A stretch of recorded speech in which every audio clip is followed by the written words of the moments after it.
It's Latinos. Hey, I believe you can hear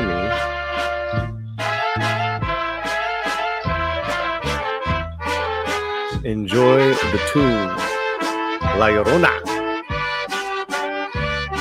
produced by our good friend. He's here in the green room. He's here in the green room, and he's got that crazy poncho on in the music video. But he's a member of this band called Las Cafeteras. But check out the song, guys.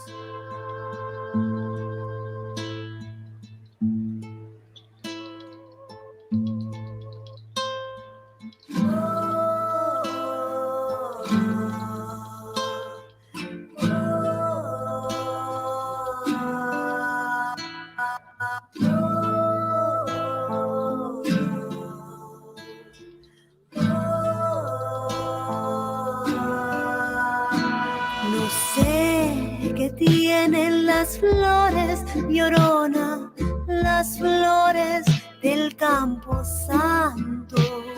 No sé qué tienen las flores, Llorona, las flores del campo santo. Que cuando las mueve el viento, Llorona, parece que están llorando. Que cuando las mueve el viento, Llorona, parece que están llorando. Ay de mí, Llorona, Llorona, Llorona. I saw the video and I'm like, I know that guy. Ay de mí, Llorona, Llorona. So the thing with this song is that it's actually really old, guys.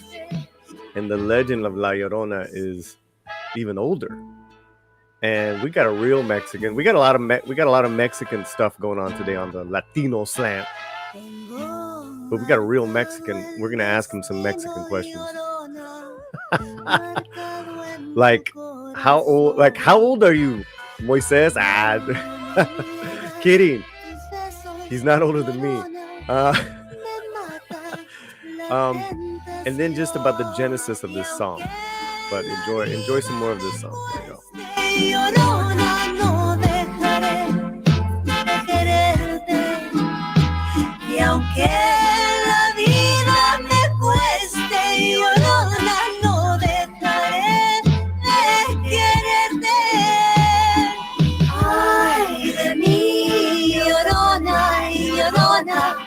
Llorona, mi azul celeste. Ay de mí, Llorona, Llorona, Llorona, mi azul celeste. I love these violins at the end here. I think they used my mom's old wedding dress though, so I don't know what's up with that. Let's say hello to Soul Assassin, War Monkey, Lord Thon, Clobber in Times, the Early Birds. También tenemos Visinger. Ralph is here. Orale, Ralph. Good to see you guys.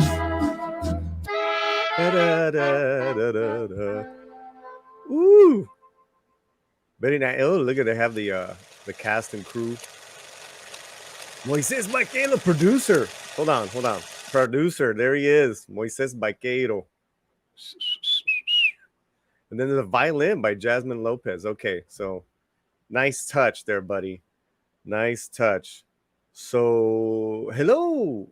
Welcome to the Latino Slant. We're live every Wednesday. Our regular day is Wednesday. Times, we're Latino like that. We're like, we don't know what time. It really depends on the guest. And let's go. And I want to thank all the early birds that are here. Much love to the early birds. Violins.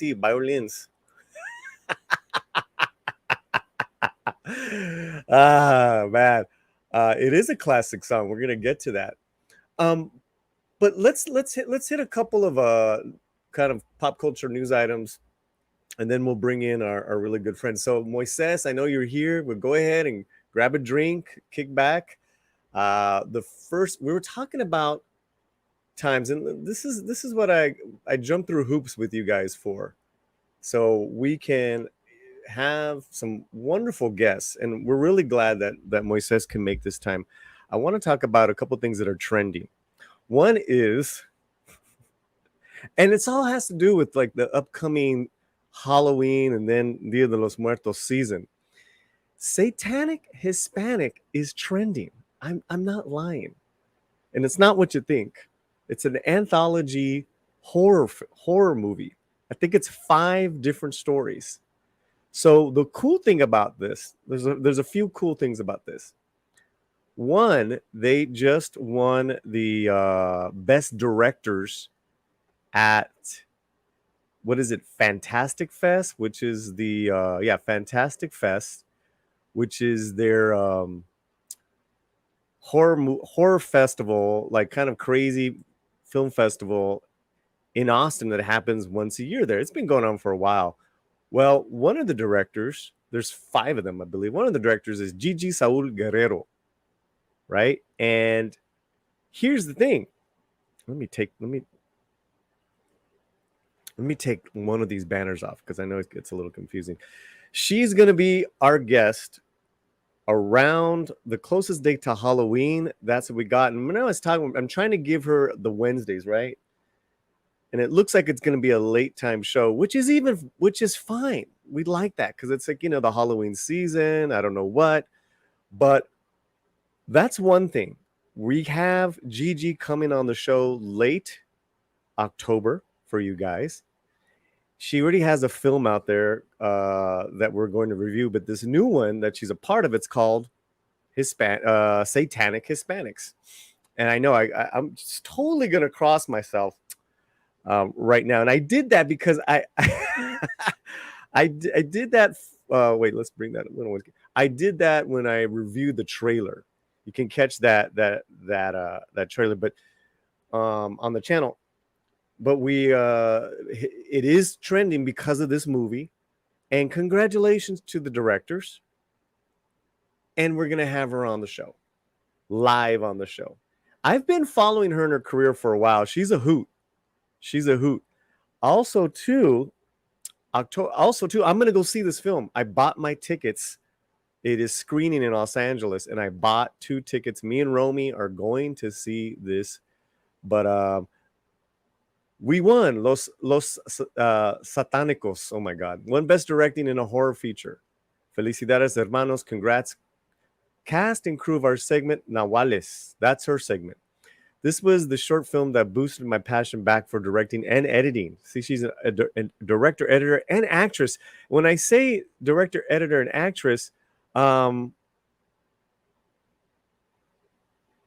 she here's the official poster. That's pretty crazy. But also, too, this is Gigi. And I don't know her. I just, you follow her, and I as I follow so many Latinos in the business, and it's great to see them being successful. But she is, and I say this with all the respect, she's a character, and I love it. I cannot wait to have her on the show. She's a great energy. And, that's her with all the other directors. And congratulations to all the other directors. Great zest and talent for what she does. Oh, this is the photo I was looking for. I love this one. Isn't that cool? So, Horror Anthony do tell. Yeah. And Sanders here. Aiken is here. Gigi Guerrero is going to join us at the end of October live, guys. Live. Sander, behave. I'm not going to bring up some of your comments. Get in the ring with her. Yeah. Try to get in the ring with her, vatos. She going to jack you up. Um, that is our first announcement. So, and then I don't know if you've seen it on Twitter why it might be trending. She is Y, and these directors are Y. So, congratulations to Gigi Guerrero, director, one of the directors of that horror anthology, Satanic Hispanics. Now, the other thing, I have two more items before our brother comes on. And this next one is pretty straightforward. Aliens Vasquez, the novel, is coming out. And we had the author, V. Castro, on months ago.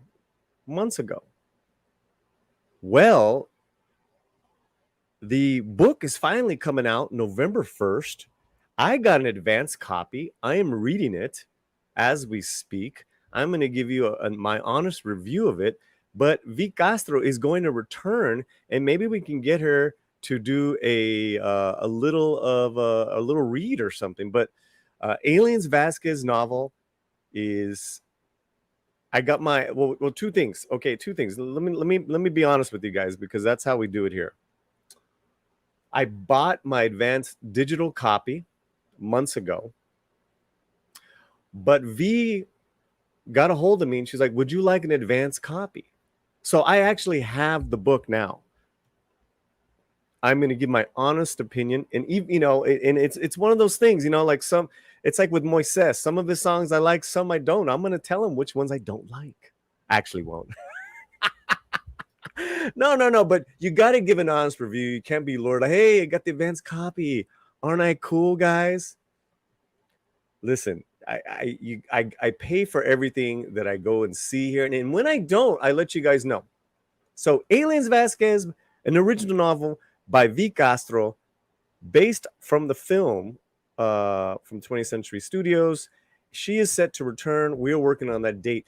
Let me tell you guys, I tried to have all my guests come on Wednesdays.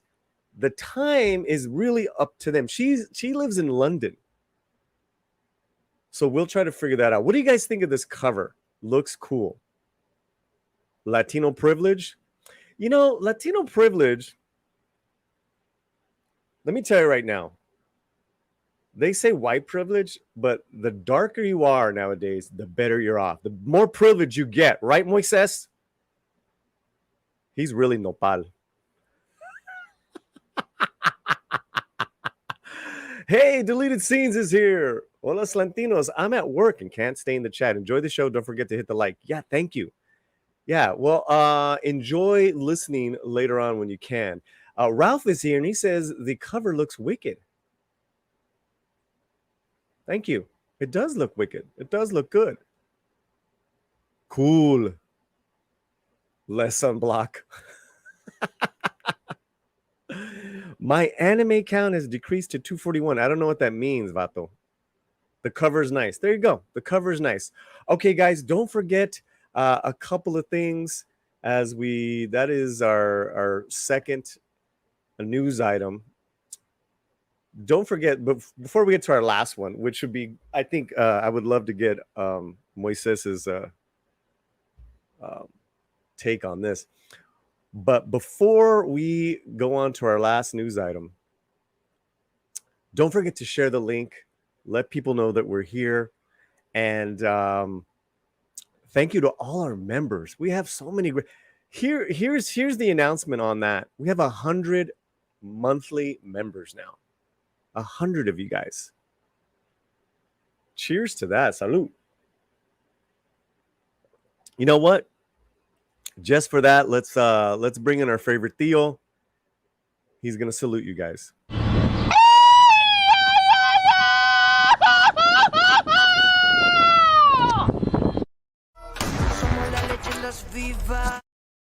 I mean, the struggle's real.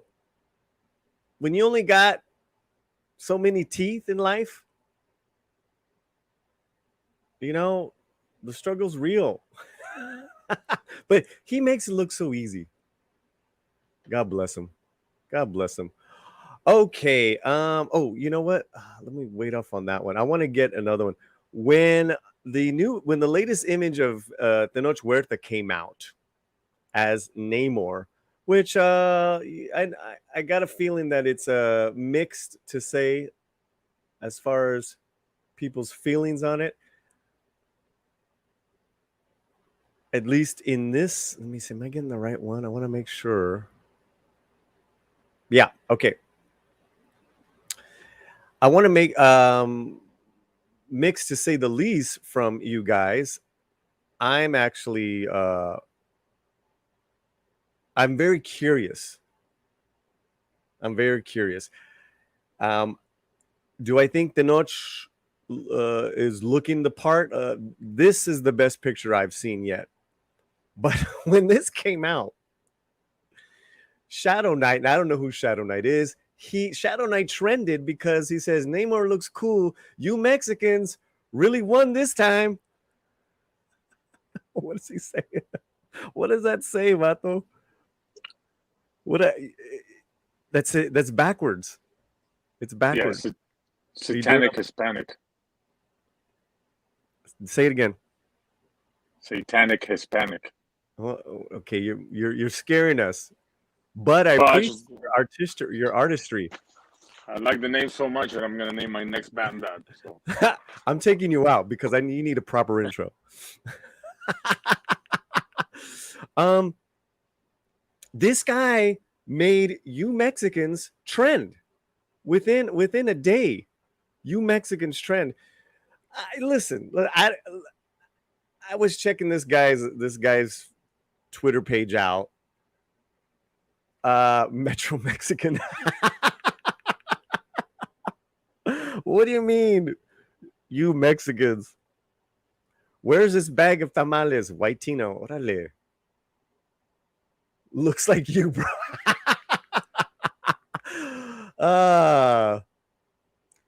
Going back to would Elax and teeth compensate this personality? Probably, yeah, man. Our Theo is all personality. So Shadow Knight got ratioed. Look at that. He got ratioed on this. And listen, I don't like I said, I was looking at his Twitter page. This guy is a true MC Marvel fan. I actually think he was being nice. I don't think he was being racial at all. I think we jumped to calling people racist way too quickly nowadays. But some of my favorite people took this and kind of were funny with it. You Mexican, me, before the Mexican soccer team match, stuff like that. People were having jokes at it, and that's what you got to do, man. But I'm a NASCAR driver as well. Okay, I don't know what that means. I'm not offended. Yeah, but I put it up. I put it up on our community page. I said, this is me explaining the difference between tamal and tamales. There is no tamale. There is no tamale, guys. It's just that look, that pissed off look that's so Mexican. That's what I love about this. Mean Upcoming. Well, it was trending. You Mexicans was trending because of this silliness. I tell you, man. I tell you. But with all laughs aside, there's so much writing on that Wakanda Forever. And it's because Coogler has changed it so much. So I don't want to get too bogged down to it. I thought it was funny. That's trending. If you want to go further into it, of course I have I get it.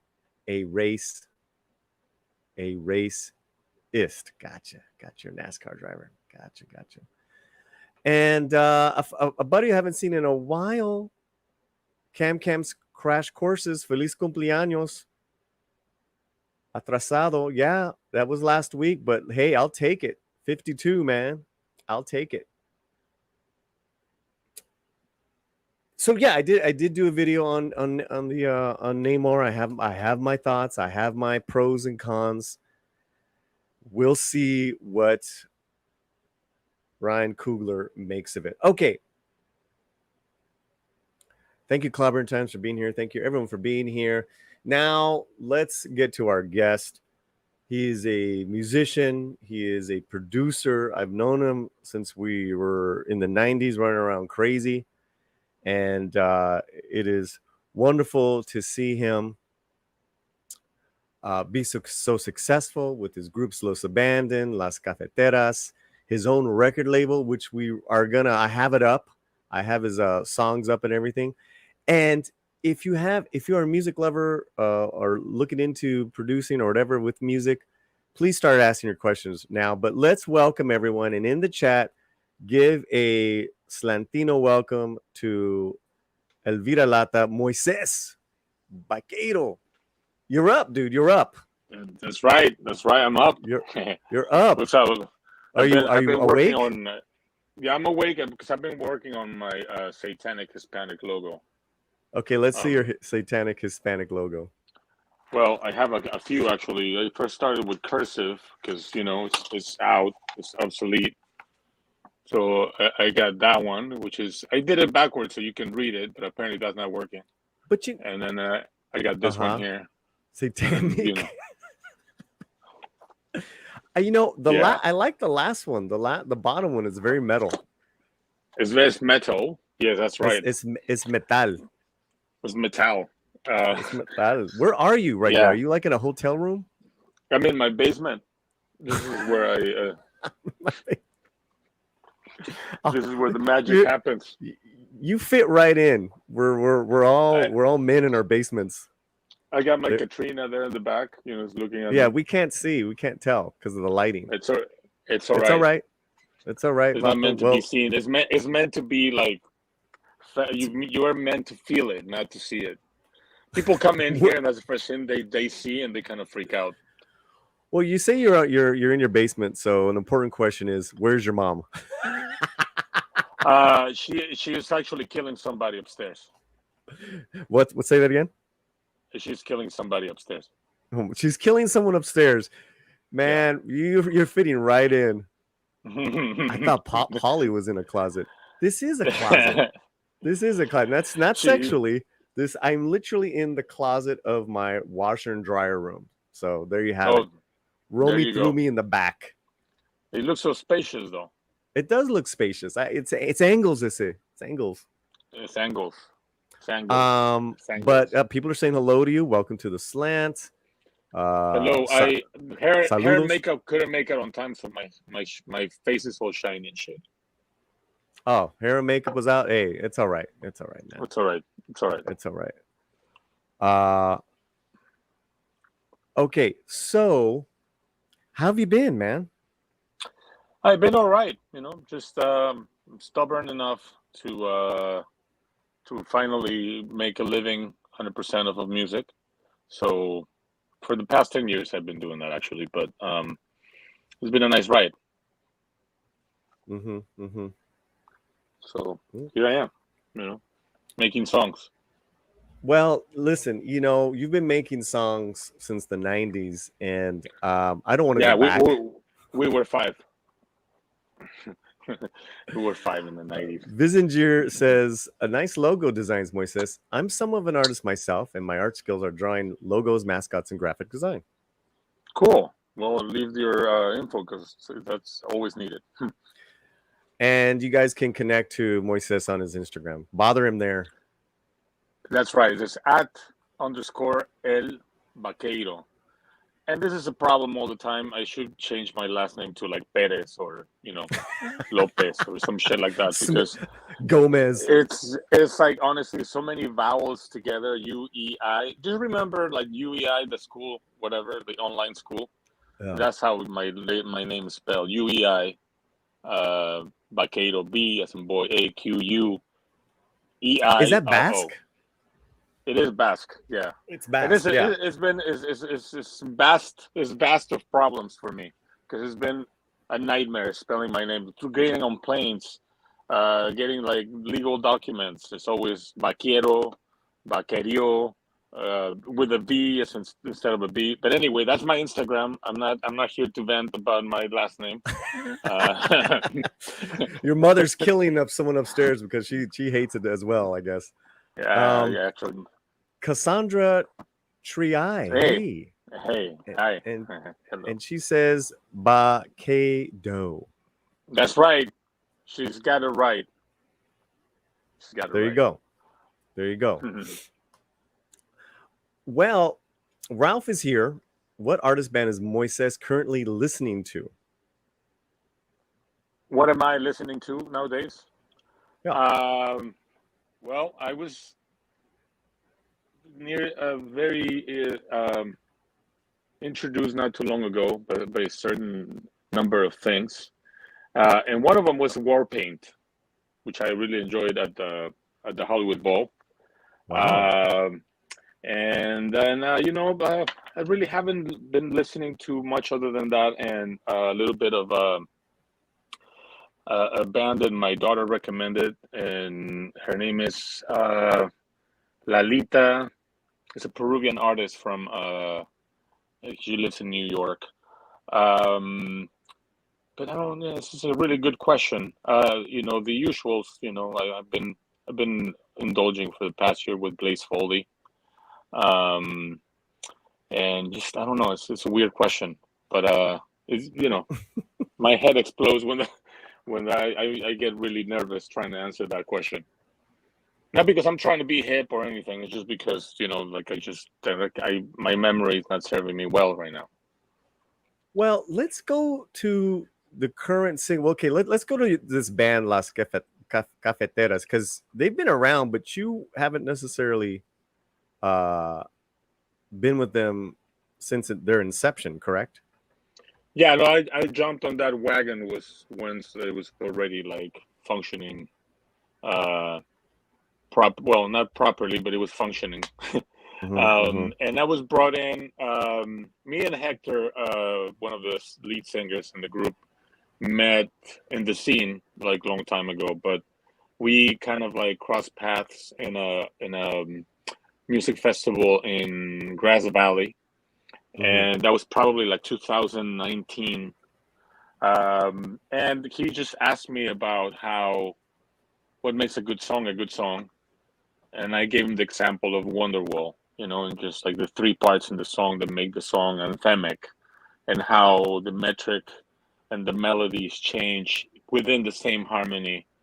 And I just gave him a little glimpse of it, and he was like, I'm looking for somebody who is thinking outside the box. And I said, fuck, I live outside the box. Yes, you do. I'm outside that fucking box all day. Well, yes and no, right? You are in the basement, so. That's right. Yeah. So anyway, the next thing you know, we're actually co-writing a song called Oaxaca Love Song Number 2. And I was like, you know what? I was just, yeah. Let me bring that one up. Yeah. Because I was gonna bring up La Llorona, but let's bring up Oaxaca. So go ahead.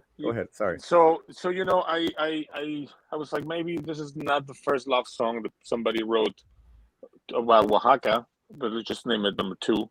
And he had great lyrics. We started with that, and then little by little, I started working more with the band, and then later I was invited because they needed somebody to direct them musically. And kind of like be a coach, I guess is the right way to put it.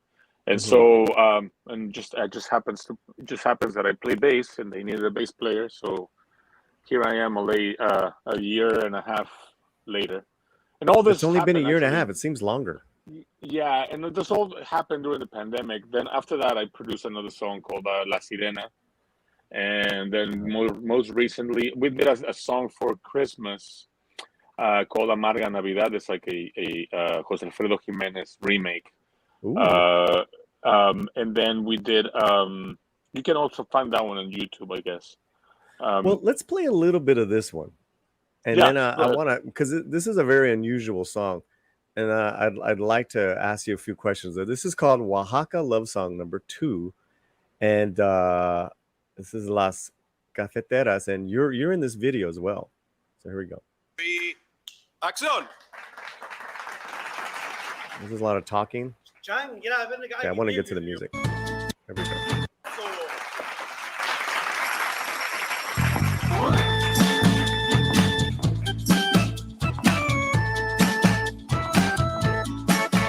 En Oaxaca todo brilla y se come con tortilla. Me derrito como queso por sentir solo un beso. El de chocolate como me bate y late. Si Dios no me ayuda, Nice. Soñaré con tu ayuda.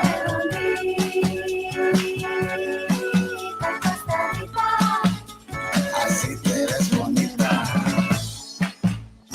Okay. Great sound.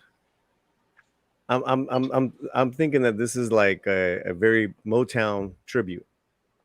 No, actually, well, I What's mean, the soul? like, What's the R&B vibe that I'm getting, like 60s? What am I thinking? yeah, I think the thing was when you know, the work of Cafeteras has been more about up to that point was more about being in touch with folkloric influences such as son jarocho, and that was the thinking outside the box. So for me, the whole thing was when Hector and I were talking about, he was referencing things like the old Mexican movies of, you know, Cesar Costa and Johnny Laboriel and Arturo Vasquez and all these people that did that rock and roll era thing. Mm-hmm. You know, the equivalent of Paul Anka and all that stuff. So I totally like immediately knew what he was talking about, and I said, well, the first thing we need is a farfisa, and we need to structure the song in that way. And but to me, it was very important to do a mariage, a marriage of A both marriage. things.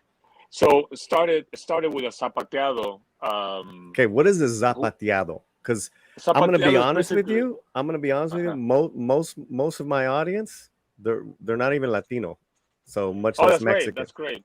So it'd be great to break it down. That's so, because so what I'm hearing is soul, and let me just say, some people are Sander is from Europe, Latino Cardigans. The music is good. Soul Assassin is a Tejano. Oh, so yeah. So okay. So basically, like, break it down for us. It all really, you know, this is it's a primitive way of making percussive sounds. You know, Irish people do it on wooden floors. Spanish people do it on a tablado, and it's basically creating a rhythmic patterns on stomping on wood, so shoe and or feet and wood. So it's basically like zapateado refers to zapato, and it's the act of playing with your zapatos or your feet. Okay. And so if you hear it, it's basically the beat, but with that little flavor in it. And so the idea is really a love song. It's an homage. It's a love letter to the state of Oaxaca. It's very important. Like the intro, we have this really influential man in the Oaxacan culture named Poncho, and is like this gentleman. Yes, he's adorable. I love him to pieces. He is the ambassador of Oaxacan culture and food, because he has the best tlayudas in town. Oof. Tlayudas, that is kind of like a big old tortilla with just the heaven. He puts heaven on that tortilla, and I have nothing else to say. Absolutely brilliant man. And so the idea was to make a fantasy, sort of like not a fantasy, but a utopian world where indigenous people had the control of Mexican television, and this is supposed to be like an homage to those, like, you know, programas de variedad, as they call them. Where, you know, instead of the blonde, fair-skinned hosts and ladies, it's people that kind of are. Yeah, I know what you get. I know what you mean. Which that's beautiful. And he's not speaking Spanish, correct? He's speaking Zapotec, correct? He's speaking Zapotec, and guys, Zapotec is one of many kingdoms and tribes, indigenous tribes that are in Mexico. Correct. So Yeah. so that was the whole thing. So Badass, man. that's how my relationship started with cafeteras. Well, let me. You produce this. Can I? Let's play the beat again. Yes. Okay, let's play the beat again. Because of what you said, like now, guys, think of feet pounding on wood, stomping on wood.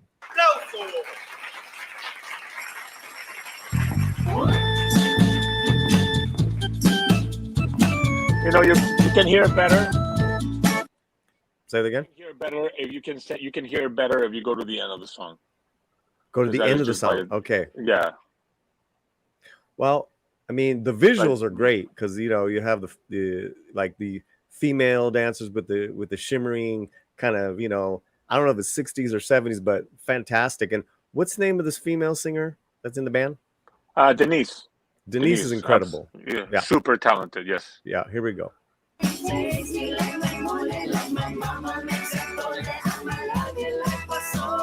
Okay, what are the lines? That's pretty funny.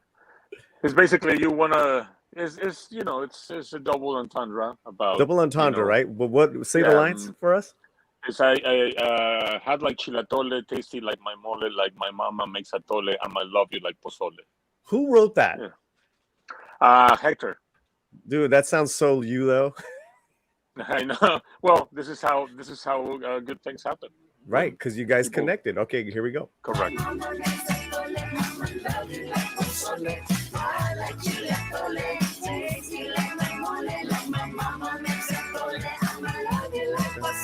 love you like pozole. I'm down with that. Who's that? Who's this fool? That'll be me. That's you? That's me. So here it is. En Oaxaca todo brilla y se come con tortilla. So yeah, that whole beat is through in the entire song. I was not even supposed to be. There you go. Yeah, let's hear it one more time. To be in that video. Say what? Who was? I was not supposed to be on that video. Oh, you weren't. I was working playback. En Oaxaca todo brilla y se come con tortilla. Beautiful. I remember when the song came out last year. Yeah. As it being like such an accessible song, even though what you just educated us on, which is great, but the audience doesn't know that. What they hear is just a really fun song, man, that you guys put together. Congratulations. Okay, well, thank you. Well, there you go. Everyone's digging it. Yeah, I was actually doing playback for they didn't even have a suit or anything or an instrument, and one of the guys couldn't make it, and they just asked me, "Hey, can you be in our video?" And I was like, "Oh, well, maybe I can do that." So I did. Oaxacan culture, correct? Yes. And Visinger says, "I remember being friends with one from Oaxaca at school. I am."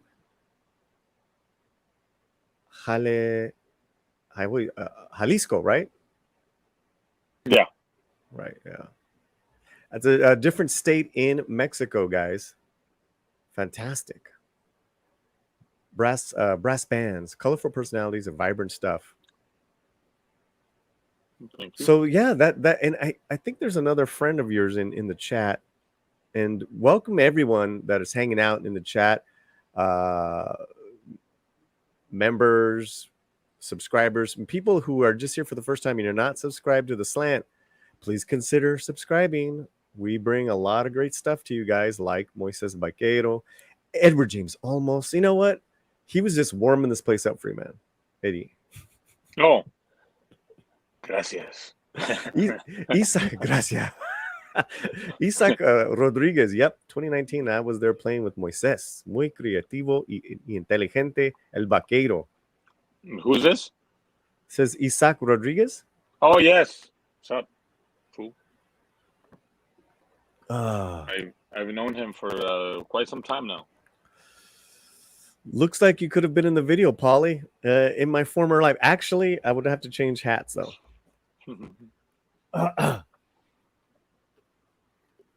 This one's from Veracruz. Mhm. Nice one. Yeah, that's my favorite. It's huge though. It's fucking huge. So like wherever I where when I wear this out, it's such a it stops the. Hey, Provides a look lot at of me! shade.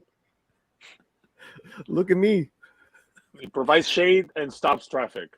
Great. Provide and brings peace to all nations. That's right. Well, that's a great Change hats times. Paulie the Mad Hatter. What's up, Fletcher? Good to see you. Good to see you guys. Cameron Vale, awesome one. We got some wonderful people here in the chat. We're here with musician, producer, songwriter, multi-instrumentalist, Moises Baqueiro. So you produced that song and you went on tour with them during the pandemic. Well, the very end of it, or The very end of the pandemic, right. But we're not at the end of it anyway. But like we started playing again last year, sometime around September. Actually, we actually all got COVID, and we canceled. We had to cancel Monterey Jazz Festival, which we actually just rescheduled for this year, and we just finished doing that last Saturday. We actually changed our name from Las Cafeteras to Las COVID Teras because we all had it. Y'all got it. Y'all infected We all each other. got it at the same time. Yeah. Yeah, But weren't you guys in like weren't you guys in a hotel or something? Or did you go get home? No. We were home. Yeah,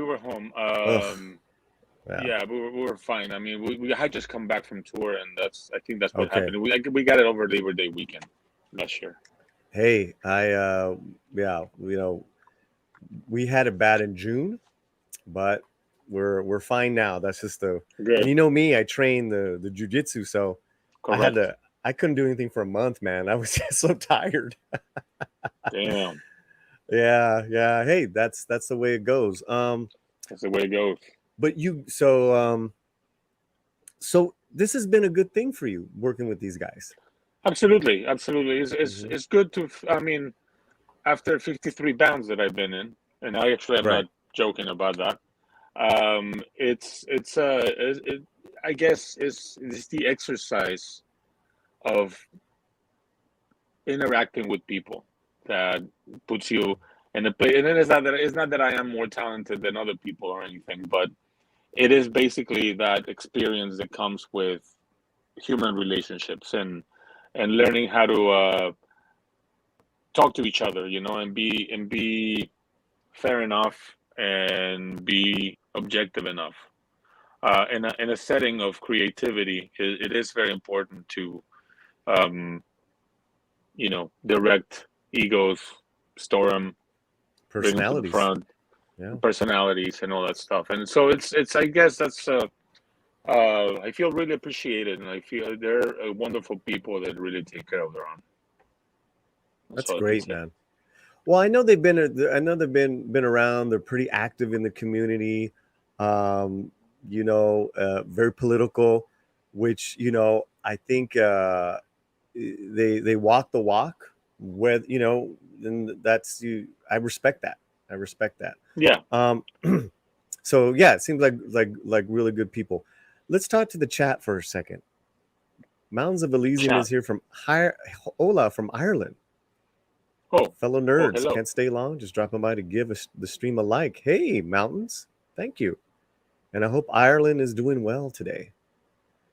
So yeah, we have people from all over the world right now. Europe, Ireland. Does Canada count? Does Canada count? It does? All right, Zach, you're cool. Free healthcare. Their free healthcare makes them sense. How's that free healthcare, Zach?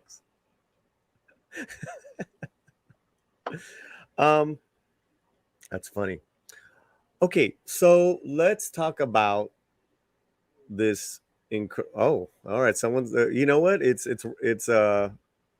shout out time. Hail from Panama, Carlos Branca. Órale. Hello. Excuse me. Hello. Canada's not a real country. Uh-oh, you guys fight it out in the chat. Oh, no, don't say that. Okay, talk to me about this song called La Llorona. What does it mean? What's going on? What's the traditional song? Well, I mean, just in the spirit of the oral tradition, and how culture and traditions are preserved and passed on, this song has been recorded multiple times. Yeah. It has been recorded recently multiple times.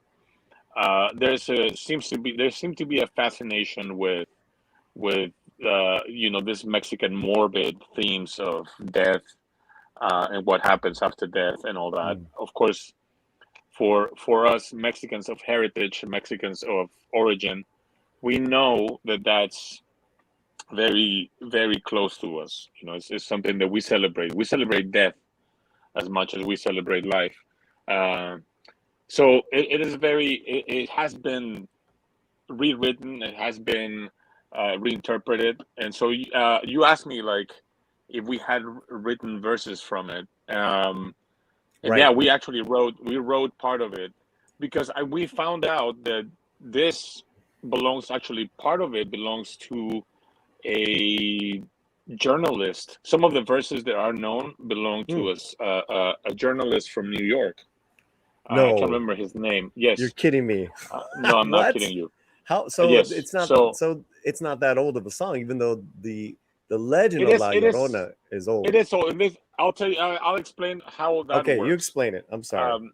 I a few years ago I did a song for Mandy, for the movie Mandy with Nicolas Cage, and I was playing with my group Mariachi Manchester, which is a take on the music from Manchester, but via mariachi. So we do the Smiths and Morrissey for now. And there was a producer there that came up to me and said, I'm looking for a group that can reinterpret this one song or play this one song. He didn't even know what it was. So anyway, we show up and he says, I think it is a traditional song. I'm not sure. But anyway, day of the session showed up and it turns out to be Cielito Lindo. Oh. So the day of the session, he's been told by the legal department that we cannot use the de la Sierra Morena, Cielito Lindo vienen bajando, because it is not public domain. Somebody wrote those that line, right? That whole verse. The verse, but not the whole song. No, so the ay canta y no llores. That's how that's how they are born again with new authorship. So I actually basically asked to watch the scene, and I wrote a couple of verses right there, and that's what's in the movie. Really? So your song is in the movie Mandy. Correct. That's the only. It's actually guys, the only song. Look at this. It's the only song. Actually, there's a King Crimson song that opens the movie, and there's the other only song that is not score is this one, which is Cielito Lindo. And so anyway, that's how this happened. And so Denise and I were trying to get, you need to get clearance and all that, or credit people, whatever. And we realized, well, why don't we just write one verse for this? And so that's what happened. And as far as like the sound of this the approach to present this song, and I think to bring it to a new tradition, because I feel like traditionalists, they hold the key and they take that tradition and they die with it. And I feel that sometimes tradition is better, that it blends, that it moves, so it can stay alive. And so to me, I wanted to really take this sort of like travel through time and different regions of Mexico. So the song opens with a traditional Oaxaqueño band approach. So we're talking about La Llorona right now. Correct. Yeah. Okay, let's bring up your lyrics then. So before any singing, we hear a traditional Oaxaqueño band, you're saying? Correct. And it's this beautiful youngsters who are in their teens, and they've been playing music for quite some time now, and they are incredible. So they just they came in and did that. And so what I wanted to do was to take this sort of the travel through sonic travel through tradition, and blend it with something that is more contemporary. We wanted to do some sort of like Portishead sort of like feel, which just feels like this like a lot of like, it feels hunting, it feels like dance, and it feels like there's like brushes of strokes of tradition. So this is the traditional sound you're talking about. Correct.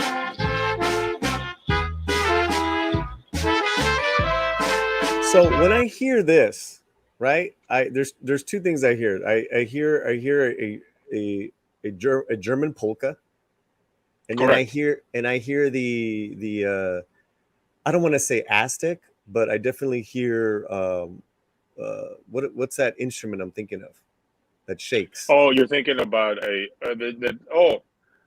yes, because there is actually it's in the song. Yes, it's your rattles. You shake your rattling. Dale. Chachayotes. Chachayotes. Wow, look at that. Yeah. Let me. Can you see it? Can you show everyone again? So they're usually strapped to your ankles and to your or your hands. Right. And so, yeah. And they're usually they're made out of seeds. Yeah. Oh, real quick, we got Tom from Midnight's Edge in the chat. He's a big music fan. He's a cool dude. He had chimichangas for supper. Good for you, Tom.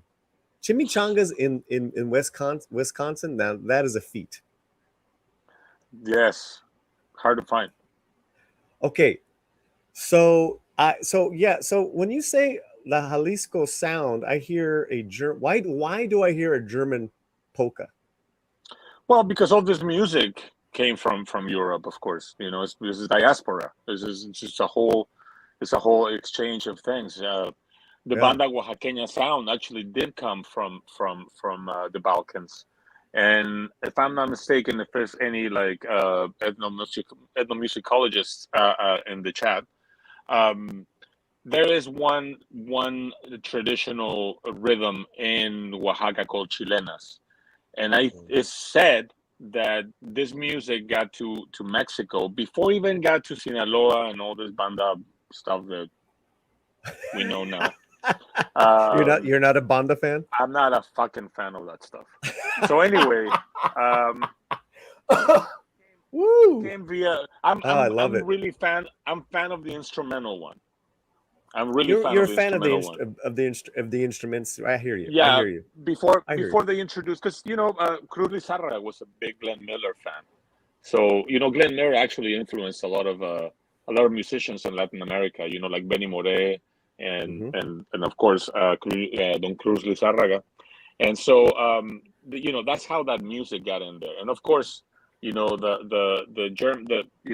norteño music is that sort of exchange between Tex-Mex, Texas and Mexico, and is the Germans in who migrated to Texas and having that exchange with Mexicans, and it's the same thing with Italians and all that. So yes, there is in 3/4 time, and of course it is music of the diaspora, and yes, but the inflection, this song, this melody is basically something that was a Mexican myth of a woman who discovered that her man was cheating on her, and out of rage she killed her children.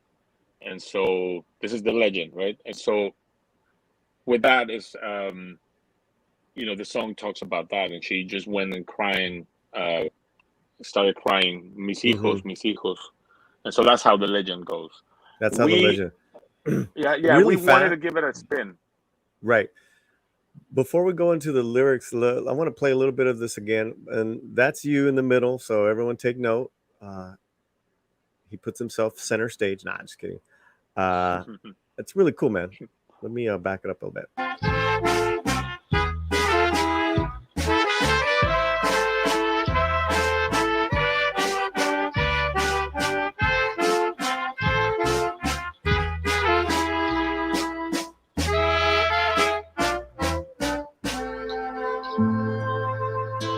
Now, that band is from Jalisco, Oaxaca, or were they here in LA? They're here from in LA, but they're from of Oaxacan descent. Awesome. And now you start laying these different sounds, Yes. the wailing sounds.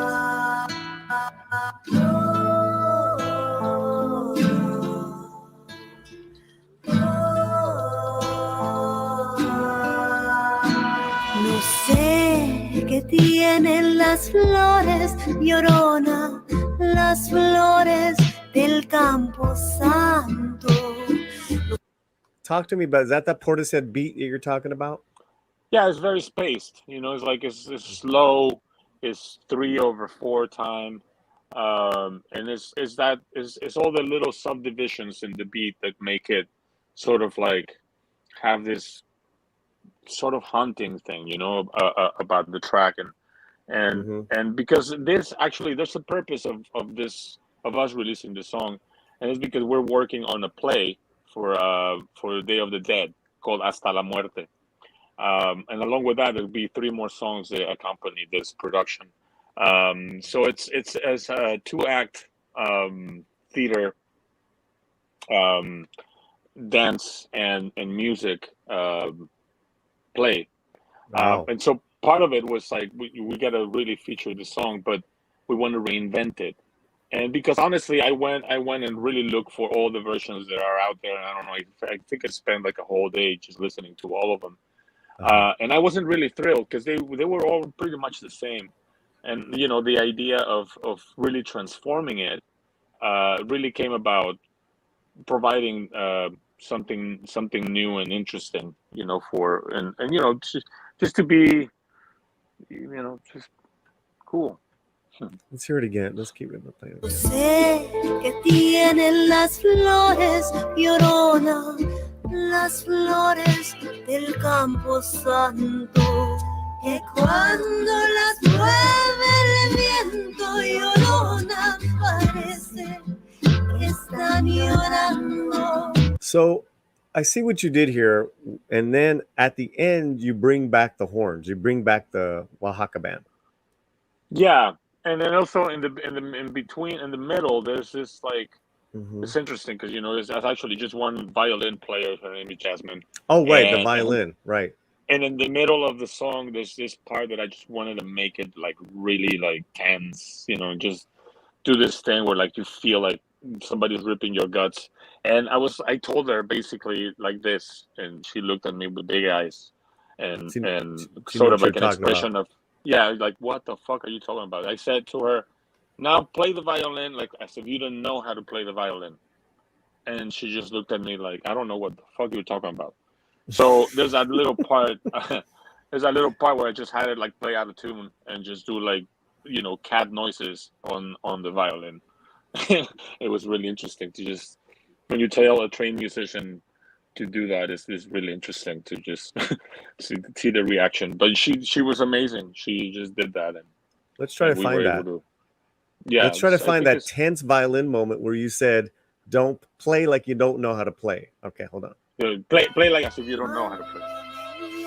It's right before that. Right here.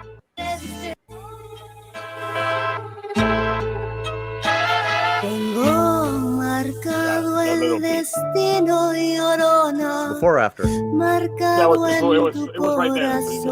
Put a little bit before. Oh, that was it? That little part? But she comes back, right? She comes back in normal and like in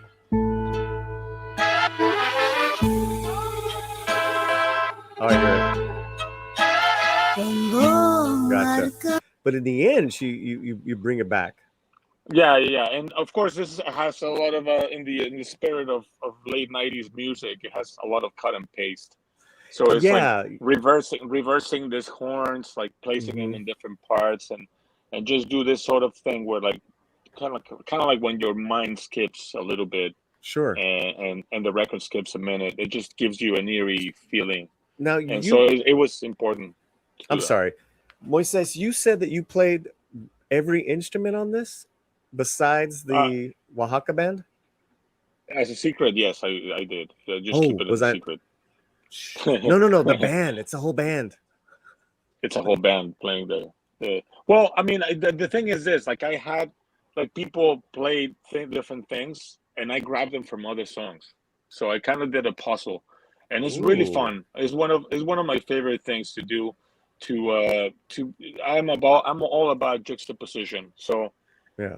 make things that don't necessarily make sense is my favorite thing, and put them together. So I grabbed instruments from other songs that were in a different key, and I just try to adjust them to it.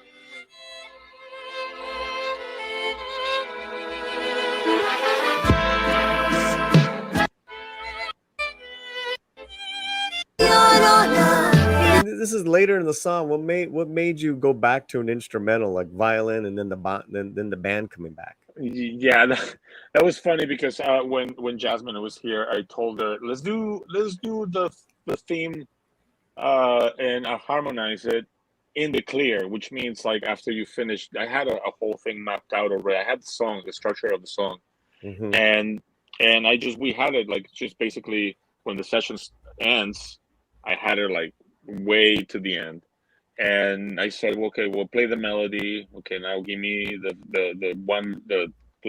tonic, give me the third and the fifth, and so she played that, and then played we had it, and then I had it as a block, of all Mm-hmm. these four instruments, just four parts.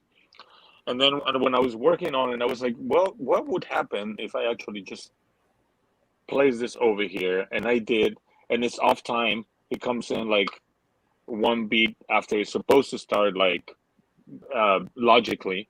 Mm. Again, it's all to add a little bit of disturbance to the track. Like it just, for example, songs like um, this big song by In Excess, "I Need You Tonight." Uh-huh. It just comes in like the beat is the same, but the music, the band comes in at a time that it shouldn't, and it kind of Mm. just grabs your attention for a second. And so I'm really inspired by those things that and a lot of the stuff that I compose or that I produce is all about finding things that are not. Example, that song Oaxaca has little things there that are, instead of being a chorus of four times, four times the Mm-hmm. progression, or 16 bars, it would be like 9 or 12. And I just like to do that kind of stuff where it just kind of like throws you a little bit off. So Mm-hmm. A yeah, that couple started things, as guys, in the chat, and anyone watching this on the replay, links to all his songs will be in the video description. We're here with Moises, old buddy of mine. Great talk, bro. Great talk. I well, mean, thank you, thank you, thank um, you. oddly enough, Cassandra had asked, "What's the weirdest sound you've incorporated in a track?" What's the weirdest sound? Running water. Running water. Running water from the tap. But I have here what I call the Museum of Sound Museum of here at Sound. A home. ver. The Museum of Sound. So, for example, I have my very idiosyncratic ethnic different shakers. So I have my panko. I have my Italian one. And Evelu Shalom Alechem. I have my Manischewitz Matzo meal. He's going global, everyone. He's got global So, sounds right there on his and shelf. this is my drum set. That's your drum set. I mean, Yeah. So wow. I play with a lot of different things. Yeah. And I have all kinds of little things. Whatever I can find, it's in the track. But I think running water has probably been the weirdest sound I've Running or something. water. I don't. Oh, you know what? This right here. I have this furnace right here. So this furnace has also made it into the track. Oh my God! Sanders says Blur's Graham Coxon used a drill to play his guitar. Yes, correct. Actually, you know what? Also, I just basically on La Llorona, there's a spray. It's part of the hi hat because I don't have a drum set. Uh-huh. So there's like a part that goes doom that, doom that. So it's like a spray. So, you know, Lysol. what this is great. We're everyone we're in Moises's magic basement World. of music. No, me digas. Yes. It smells good. Um and what we got to do is we got to get you um connected somehow. Maybe bring some instruments down here and let's have you perform a couple songs live. Yeah, I got the that'll be room. good. I got the room in the front, so we can Okay. take over. We can take I over mean, the front, not here. if it has to be in the closet, it has to be in the closet. Hey, You know, hey, we ain't afraid of nothing. Um, I've done a lot more for a lot less. and speaking of people we've met in the closet, truck stop mixtape, our old friend Hey, Giovanni, what's up? cause I'm not sleeping. There's something about you, girl. Pan, pan con mayonesa. Pan con mayonesa. You produced some stuff with him, didn't you guys do some work together? No, I actually, well, yes, actually, I kind Yes. of forgot. Yes, we did El Didn't you? Quickie. Oh, quickie, yeah. El Hi, Quickie, sweetie. that's right. We did El Romy Quickie. just walked And in. I'm live right now. I'm like interviewing Moises. Hi, honey. hello. Hello. Hello. Okay. Um. So so are you happy with this final iteration of this produced song? Were you happy with Well, that? I think the day that I produce a track that I am 100% happy with is the day that I'll die. Right. Because Right. Right. there's always something I hear it back and I'm like, oh fuck, I should have done this, Yeah. and I Mm-hmm. I learned not to be. I mean, I just learned to let it go, Mm-hmm. because sometimes you just let perfection get in the way of progress, and you just never do Mm-hmm. anything. And actually, that was a really good lesson that I learned with El Quickie. El Quickie was Mm. it was such a great experience in my career that it Mm-hmm. basically just put me. I was coming out of Los Abandoned, which was a very contrived, sort of like a very structured group, very Mm. disciplined, and to come to something like that, it was like giving me permission to have fun and to explore and be like spontaneous and do things that were, you know, less restricted, and and more about like, you know what, if this song wasn't what I wanted, maybe the next one is. And so you start to get to that point where like it's an exercise, it's an exercise to perfection. So little by little, there's one less detail that I should have done, one last thing that I should. And then sometimes I Mm-hmm. actually do go back and listen because I don't really listen to the stuff that is done. It's just done, and I never really pay attention to it. And with these songs, with Oaxaca, and I just sometimes go back to listen to them and see it's part of a body of work, and it's part of Mm-hmm. aesthetic that I feel now it's a style of mine, to work with resources. I really don't like working in the box, which is what is called, to do everything, find every sound in the computer. I like to explore and find sounds that I could probably get in the computer, from Mm. Splice or any of these providers. But I'd rather have that sort of like feeling of like I did this, and yeah, it is. It is banging on something, or it's a pen clicking or anything like that, and it just gives you a lot of satisfaction. What's the reaction been with this song so far? It's been great. It's been like dubbed as a very like a new traditional song, Yeah. and you know, it's great. The reaction has been great, and like, again, it's like we are the tickets are moving to all these like locations where we're going. We're starting in San Diego. We go to Phoenix. We're gonna do Thousand Oaks. We're gonna do Lancaster. We do Chino, Sonoma, and Yeah. Seattle with this Day of the Dead production. Yeah, In Mexico, I believe we do too. it's called Hasta la Muerte, and Correct. I was looking that up as well. I'll bring it up in a second. Tell us, real. We'll jump to one of your artesana songs. Tell us about your record Yes. label. Well, during the pandemic, out of because I was 80% of my income came from live music. Mm, Everything was shut down, and I really hmm. enjoy the times when of struggle, and I feel like it was a rebirth for me. So, you know, it was something that came out of necessity, and how they say necessity is the mother of invention. So I started writing songs about being like just being here. Like I couldn't.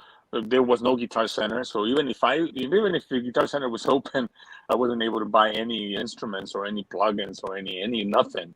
So I started making music with those resources. So the body of my guitar became my bass drum. My tennis ball was my bass drum. My ping pong ball was my snare, and all these things started happening that way. So I developed four different acts. That is basically all me.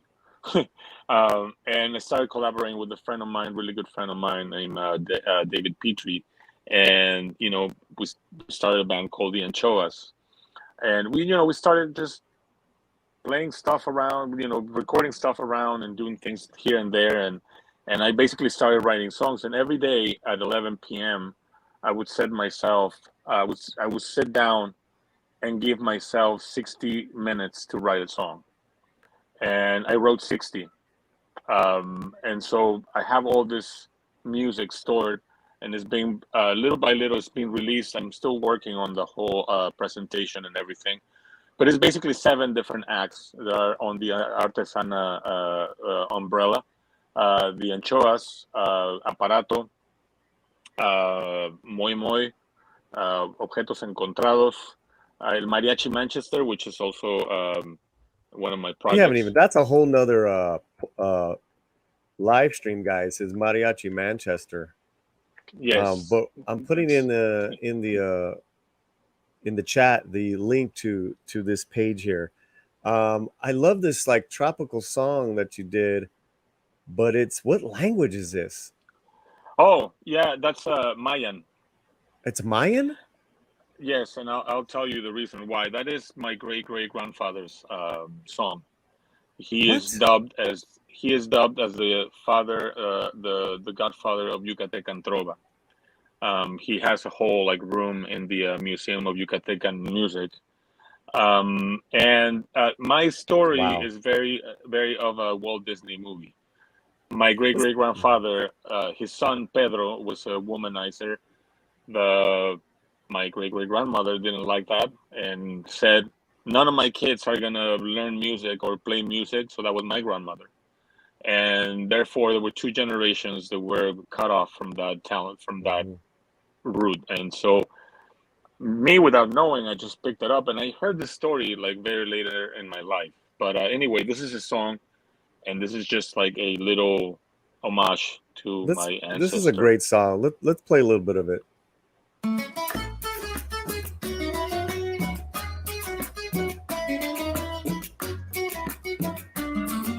Wow. The fact what you told me about your grandfather, I mean, this is heavy. And that's a different Yeah. appreciation of the song. Koten shposh, koten kolel, koten tinshash. Atia mi putzikal. Koten shposh, koten kolel, koten tinshash. Atia mi putzikal.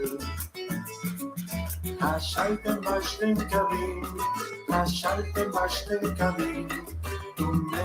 Is that a female vocal or just you in falsetto? That's me. Yeah. Nice.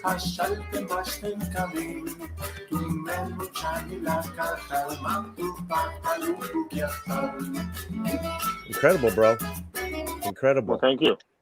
And you guys Yeah, can buy this digital track for $1. that's right. Only I can say $1. that I actually did play everything on there. So Okay? without being Yeah. yeah. Did you play your drum set off your shelf for the song? Actually, I do have this. These are my bongos.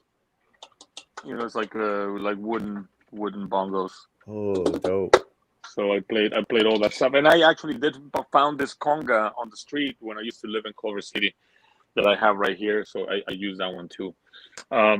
Yeah. So this actually belongs to a little mini an EP of songs called "Hijos de la Che," and in colloquial Mexican Spanish, when they say hijos de la Che, because they refer to a place that we Mexicans like to believe that it exists, called La Chingada. We don't know where it is. And just because we don't know where it is, we like to really Hey, that mention it all sounds the like time. Aslan. It doesn't exist, but it exists in our Exactly. But minds. we want to believe that it exists. And also, it's like, so this kind of place where you send people to not bother you anymore. But anyway, it's called Hijos de la Che because it's songs about Mexican writers whose names start with the letter Che. So in this case, my great grandfather was called Cirilo, but they called him Chancil because he was very small, tiny. Chancil in Mayan means little. And so Chancil. there's Chancil. And so also I have a song in this that will start coming out by Chico Che. It's a song called The Kenchon. I have a song by Chava Flores, which is one of my favorite Mexican writers of all time. He's a mariachi. Well, he didn't really write mariachi. He wrote great songs about Mexico City. And so That's where Chava you're from, Flores correct? also, Mexico City? exactly. Right. Yeah, so Chava Flores was Che Che Che. And then I have a song by Sergio Arau, which, we call Sergio's Checos. So that kind of like. What do you call him? Checo. Like Checos, we call Checo. Sergio's Checo. So Sergio that is the Checo. 4 songs. Every little project that you see in the Artesana Bandcamp page pertains to a 4-song EP. So Except for this is Manchester, which is connected a to a full length. 4-song EP. Correct. Yeah. Let's play a little bit more of it.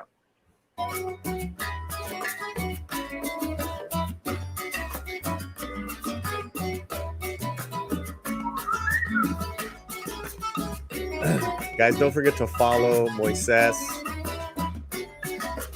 All his links are in the chat right now.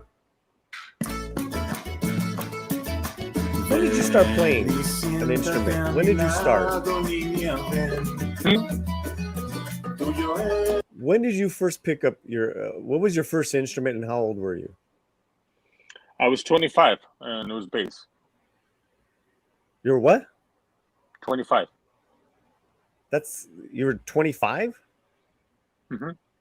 Isn't that considered late? Very late.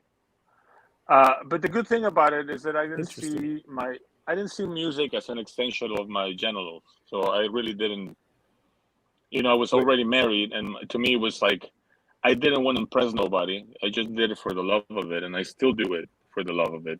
There's no other reason of why I play music other than, and I just love it. I love making my life complicated and solving problems in my head through music. So Yeah, that sounded. that's good. I try to be poetic, but I failed.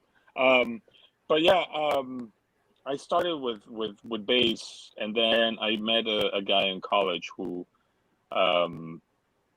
was really this guy from Albania, and he was really into Cuban music. He had just come back from Matanzas, and he's the one who got me into it. I mean, of course, I heard this music growing up my entire life. And so, actually, before I forget, Chancil, this song in particular, my great grandfather father, they came from Portugal, and they were pirates, Portuguese Jewish pirates who came to Yucatan, and Portuguese Jewish pirates. Correct. I'm gonna tell Romy that. Please, he doesn't get more complicated than that. Jesus. But anyway, they he married, Cirilo Senior married a woman that was a Mayan woman, and Chancil, because he saw because music then was for the elite in the region of Yucatan. He decided to write in Mayan and in Spanish, so it was accessible to the people. That's beautiful, man. It is. So anyway, that's that. I just want to make that little digression. No, that's good. That's good. And it's a good way to wrap this all up. And fantastic talk. I mean, obviously we gotta. You know what? Let's plan to have you if it's in your schedule to come on down to the house and we'll set up some stuff. Well, yeah, we should do it like in a couple months, in November, something like that. Gives me time to learn my songs. Perfect. We'll do that, and we'll have some food or something here. There you go, man. It'd be lovely to see you in person. We'll get Romy to make some Portuguese dishes. Oh, nice. Nice. Yeah. Cool. Well, so you guys tell us about your tour real quick, and then we're gonna wrap it up. I'm gonna bring it up here on the screen. Right. Well, we're gonna start with this Hasta la Muerte thing doesn't start till like the end of October. But this weekend we are at Hardly Strictly Bluegrass in San Francisco. On Friday we are in Santa Maria. On Sunday we start a tour with the Violent Femmes. Wait. Hold on. You just said that too quickly. You're opening up for the Violent Femmes? That's correct.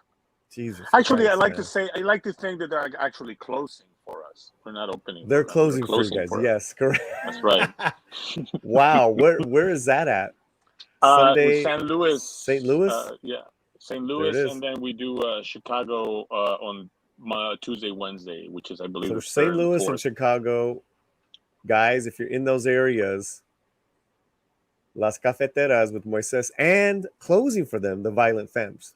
Correct. That's very accurate. And then we actually have a show in Grand Park on the 8th, I believe, the 8th of October. The 7th, we are in Visalia doing an amazing event with Dolores Huerta, which I just had the honor of meeting last weekend. That woman is a treasure. It's really, truly, truly a treasure. So that we're doing that the 7th on Visalia, the 8th on Grand Park. And then I think after that is when we start the Hasta la Muerte run on October 21st in San Diego, if I'm not mistaken. We got an Idaho date here on the 21st. Oh, yeah, that's right. We go to Idaho. Yes. So, but this Day of the Dead themed here, you have San Diego, Chandler, Arizona, Thousand Oaks, and then on Day of the Dead, Lancaster. Yes. Wow, that's pretty cool, man. That's pretty cool. And I just put the link up, guys, to this page as well. Fantastic. Yes. All right, hermano. Well, I'm going to wrap it up.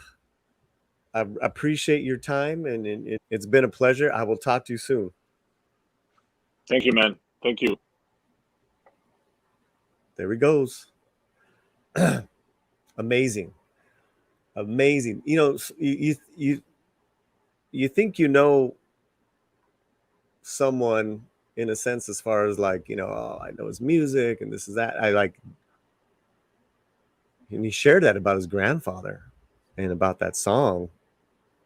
But, you know, I knew there was a reason why I really loved that song. I'm like, what language is this? Because it's not Spanish. It's not Nahuatl. So that's fantastic. Jaime G says, gracias, Moises. Thank you, Jaime. There's the touring dates. Cassandra, he is a one-man band, but he is brilliant. And you're right, Ralph. It's never too late to learn. Thank you guys, everyone, for being here. Thank you to all the members of the Latino Slant. We will have a membership stream very soon, within the next week or so. And then this month, going into October, we are going to be having a lot of kind of Halloween and Day of the Dead related guests and shows. If that can make sense. Yeah, check out Moises on his Instagram. There it is right there. And hello, Leah. If you missed us, hit the rewind. It's worth it. It's worth it. We play some great music. Thanks a lot, Clobber Times. Much love to you, brother. All right, my friends. Let me bring up the closing credits. Do I have the latest closing credits? I don't have them here. I do have them. I just gotta bring them up. Let's see. Here we go. No, that's old. That one's old. I think it's a desktop. Where are you? Here we go. And the memberships have been growing, and it's been amazing. And once again, thank you guys so much for that.